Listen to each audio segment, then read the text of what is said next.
For more on this, I want to bring in ABC's John Quiñones, who is live for us there in Texas for more. And John, you got a chance to speak with Congressman Castro on what he saw inside that detention center.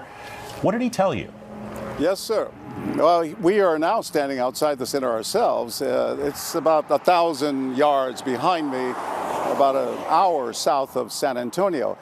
Congressman Joaquin Castro did go inside yesterday. He spent about 3 hours in there, and he didn't like what he saw. He was pretty upset, and in fact, he was kind of angry.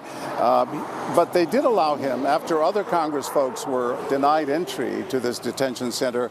Castro was allowed inside yesterday. As I said, he spent 3 hours and half an hour with Adrian, the father of little Liam Conejo Ramos. He spent about half an hour talking to him and hearing him out. And he walked away still in despair. He wants to come back and pay another visit. But this is part of what Congressman Castro told us. I think it's a tragedy.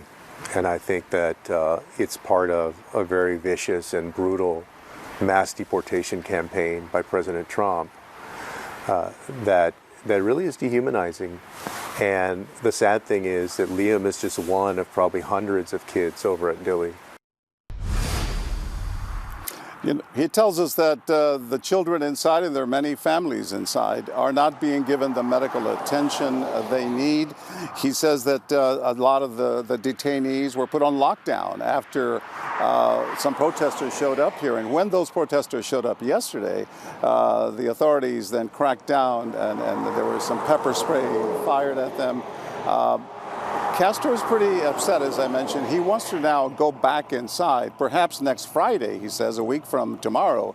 And this time he wants to go in with a bipartisan group of Congress people, again, to get to the bottom of what's happening here. No word on how or when the father and son, this 5-year-old boy Liam, will be allowed outside.